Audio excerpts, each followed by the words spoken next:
Well, hello there, SCP fans. Let's get this out of the way first. You've seen the title and thumbnail, and you're probably wondering, wait, is Siren Head an SCP? And the answer is no. Siren Head is not an SCP. It's a freaky internet monster created by renowned Canadian horror artist Trevor Henderson. Your next question is probably, what's with this crazy-looking server bank behind me? Allow me to introduce you to the Anomatron 6000. The latest advancement of supercomputing owned and operated exclusively by the SCP Foundation. It's capable of a whole bunch of interesting features, calculating ideal containment methods, running state-of-the-art Foundation web crawler software, making and editing fun SCP YouTube videos. But the most interesting feature that the Anomatron has to offer is running hyper-advanced simulations regarding all things anomalous, with data fed into it by thousands of real-life experiments conducted by the SCP Foundation. It's going to save countless dollars and lives for Foundation researchers, but way more importantly, it's going to let us explore all kinds of weird and wacky what-if scenarios that would never happen organically. Could SCP-343 beat Goku or Superman? Who's a deadlier supernatural killer?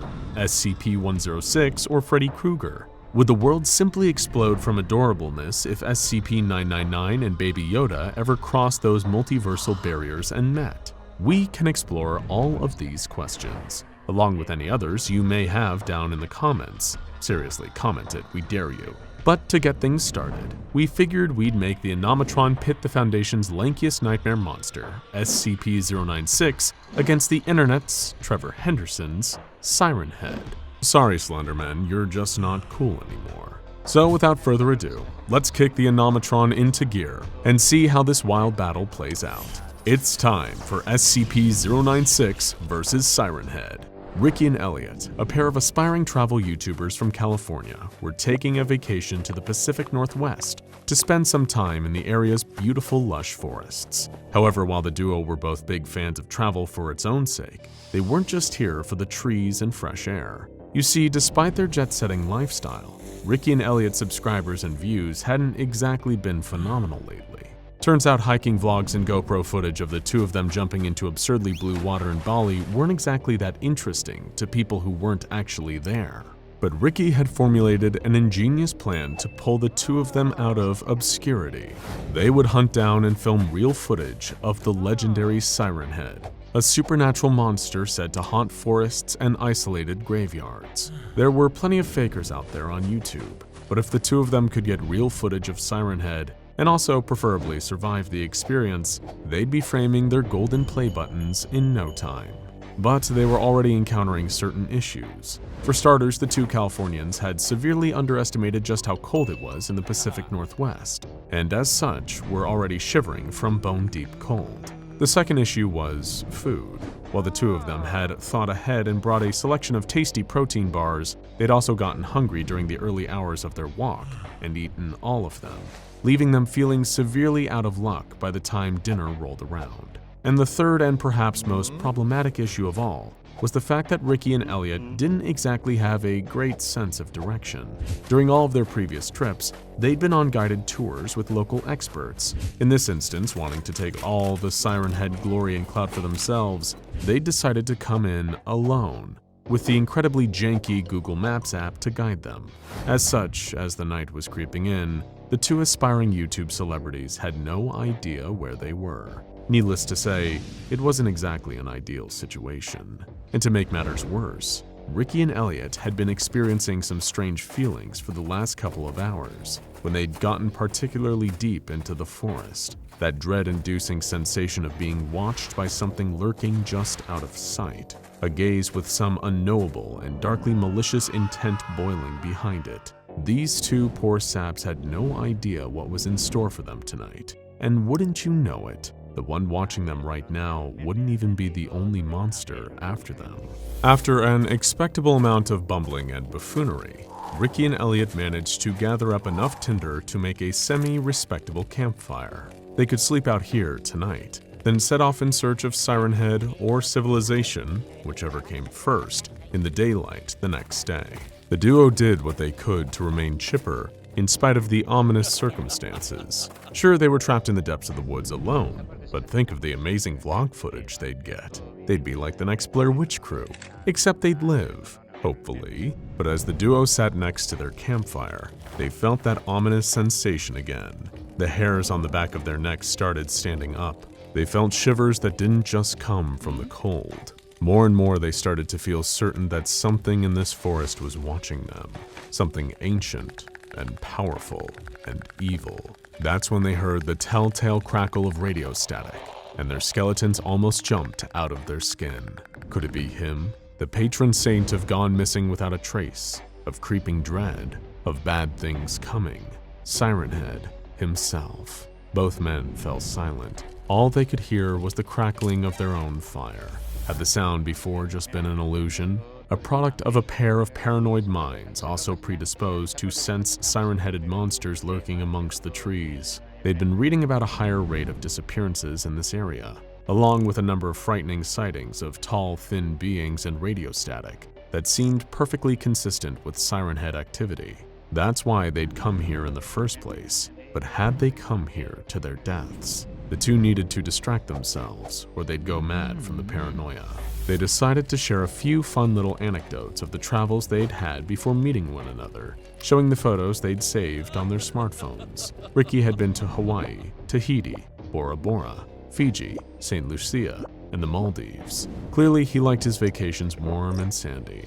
Elliot, on the other hand, tended to like his trips to be a little more adventurous. He'd seen volcanoes, waterfalls, deep and treacherous cave systems, and of course, a little guided mountaineering. One photo that Elliot showed Ricky was particularly breathtaking. He was standing in the foreground of a snowy landscape, with an incredible mountain range behind him. When Ricky asked Elliot where exactly he'd taken this picture, strangely enough, he drew a complete blank. Maybe somewhere in Canada or Siberia or something like that. But it was a hell of a trip, whatever the case. He remembered having a great time. It was such a tiny detail, but when looking at the photo, Ricky couldn't help but notice something in the background, a speck of white. Sure, not exactly newsworthy in the snowy mountain range, but this wasn't snow. It was a speck of white that seemed to be a slightly different shade than the rest of the mountain. Strange. Perhaps it was just some tiny particle stuck on the lens whenever the photo was taken. The two continued to chat and warmed their hands against the fire, having no idea of the horror they'd just awoken in doing so. Over 100 miles away, at an SCP Foundation containment site, researchers and guards walked around the perimeter of a huge airtight metal cube, reading off diagnostics and audio recordings. For reasons that should be obvious to everyone who's a fan of this channel, there were no camera feeds coming from the inside of the great metal cube. Only a faint whimpering sound, like a sad, wounded animal, and the clanking of pacing feet moving back and forth over the metal, dragging forlorn knuckles. It turned every head in the room when the crying started to get louder. Soon it wasn't just quiet weeping, it was a series of horrendous, slobbering sobs, wails of pure pain and despair.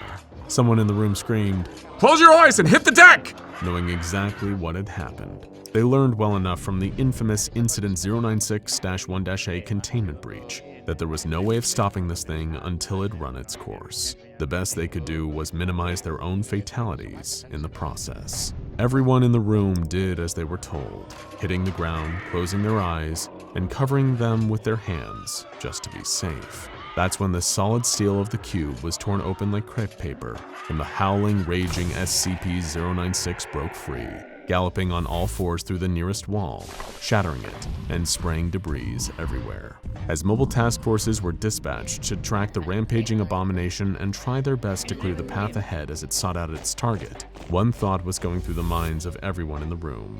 Woe betide the poor fools who saw that monster's face. Back in the deep dark forests of the Pacific Northwest, the presence of some unnerving force was becoming far harder to deny for Ricky and Elliot. They heard the sounds of garbled voices out in the woods, the squeals and crackles of radio static. They saw shapes moving amongst the trees, tall and thin, like long, spindly limbs. While neither wanted to voice their fear, they were both thinking similar things. If there really was a monster out here, why hadn't it killed them? It had all the time in the world to do it. But that was just it, wasn't it? It had all the time in the world, so why rush? It had every advantage. It could take its time and do this exactly how it wanted to. Ricky and Elliot had made themselves the perfect prey, and as they saw a huge, lithe figure suddenly separate itself from the trees, they began to wonder if it was really worth it to risk both of their lives for YouTube clout. Either way, it was now probably too late for regrets. Ricky and Elliot's jaws fell in horror as the monster emerged from the darkness before them. They recognized the awful, mottled skin stretched over the monster's 40-foot frame. They saw the grasping hands, and up above, the nightmarish faceless head split into a pair of sirens pointing in different directions, each one filled with gnashing teeth and slithering tongues. It was even more terrifying than they could possibly have imagined. Siren Head speakers crackled into life and hissed out, 9, 18, 1, child, 17, remove, vile. Ricky and Elliot stumbled backwards as Siren Head advanced, its speakers still bleeding hateful static. Neither could move or speak, only watch as its long, gnarled fingers reached from the dark to grasp them. There was a terrible pained wail in the woods after that, but it wasn't coming from Ricky, Elliot, or Siren Head. It was distant at first, but soon became louder and louder as the force's point of origin came barreling towards them. Even Siren Head couldn't help but turn to see SCP-096, a flash of terrible white fury, come charging towards them in the dark, knocking down all the trees in its path. Leaves and pine needles scattered, trunks exploded into splinters. Nothing would stop the Shy Guy from claiming its prey. Nothing would stop it from destroying Ricky. And now as it approached, Elliot made the fatal mistake of looking at its face, too. 096 lunged, ready to go in for the kill when Siren Head's hands closed around the Shy Guy's slender torso.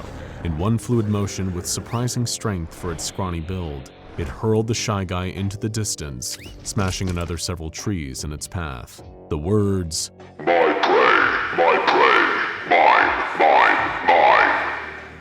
hissed out of its speakers. But 096 was only down for mere moments. It sprung back up on its hind and forelegs and started galloping towards Ricky and Elliot again, who were still frozen in place. This time, just before the Shy Guy's terrible claws could close around the two hapless wannabe YouTubers, down came Siren Head's clenched fist, pounding 096's head into the dirt. Overhead, mobile task force helicopters circled, wearing their scramble goggles and trying to get a visual on the situation unfolding below. They could hardly believe what they were seeing down there. Was some other unclassified anomaly managing to intercept 096 in its rage state? Only a handful of anomalies on record have ever been shown of being capable of such a feat. It seemed that they were dealing with something serious here. Down below, the battle continued. Siren Head had a unique advantage over most other combatants facing SCP-096. It was an extra-dimensional being with no eyes, merely an innate psychic awareness of its victims around it. Not unlike how SCP-096 detect people seeing its face in photographs or videos, without need for any kind of direct contact. As such, it was impossible for Siren Head to see the Shy Guy's face, and thus impossible for the Shy Guy to ever actually direct its aggression against it. Whether or not 096 would kill steal Siren Head's intended prey was another matter entirely. In the night's first minor miracle, Ricky and Elliot remembered that they'd been born with working legs and decided that right now would be an excellent time to use them. They turned and began to run while Siren Head continued beating the Shy Guy into the dirt, sprinting with all their might. However, the growing distance between them only aggravated the Shy Guy further. It sprang out from the dirt with unstoppable force and broke away from Siren Head's grip. The Shy Guy never wasted time, ever. It always made a beeline for its intended victim with one directive in mind: total annihilation. Tonight is no different. Ricky and Elliot screamed as they heard its pounding gallop on the ground behind them. Closer, closer, closer. Then suddenly, defying all spatial reasoning, Siren Head emerged out from the darkness between Ricky, Elliot, and 096. Being 40 feet tall, Siren Head dwarfed even the Shy Guy. It lunged and grabbed the wailing white monstrosity, holding it as one would a particularly vicious cat, and trying to keep it in place. Siren Head wanted to crush the monster's bones and carry on stalking its feeble human prey, who were currently in the process of getting away, but somehow that was impossible. It was almost like the monster had an indestructible skeleton. Up above, the mobile task forces continued observing this clash of the titans from their two helicopters. Seeing how Siren Head was somehow doing a serviceable job of subduing the shy guy, one of the task force members joked, maybe we should hire this guy. Another chimed in, I don't think we have any ballistic vests in his size. The laughter soon turned to screams when Siren Head hurled 096's flailing body up at one of the helicopters with incredible force, knocking it out of the sky. It careened down to the ground, a ball of fear and violence before exploding. Anyone who survived the initial blast was unlucky enough to have seen the shy guy's face. Their screams rang out briefly before being abruptly silenced by the monster.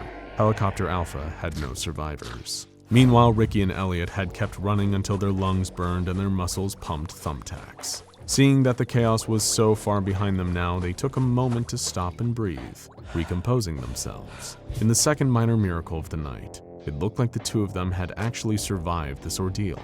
Those two horrific monsters had canceled each other out, but Ricky and Elliot were about to learn a harsh lesson. They really weren't that lucky. The last thing the two of them ever saw was Siren Head emerging from the darkness once more. The last thing they ever felt was the monster's terrible gnarled fingers curling around their bodies, too fast for them to escape. And the last thing they ever heard was each other's screams, followed by a sickeningly meaty crunch. Elsewhere in the forest, SCP-096's wails died down to its usual maudlin sob. The rage state had ended. All of its targets had been destroyed. It just hadn't been the one to do all of the destroying, per se. Not long after that, Helicopter Bravo descended safely, and the remaining MTF members closed around the blubbering beast. Someone blackbagged it, and everyone breathed a sigh of relief, knowing that was at least one monster taken care of tonight. What about the other one? The MTF lieutenant asked. The team's commander shook his head and said, let's worry about that freak later and get 096 back to containment. This place gives me the creeps. Now go check out SCP-096, look at a picture of Shy Guy in space, the Shy Guy questions and theories, and SCP-096 Shy Guy Escape Incident 096-1-A Containment Breach for more wild tales of the world's scariest introvert.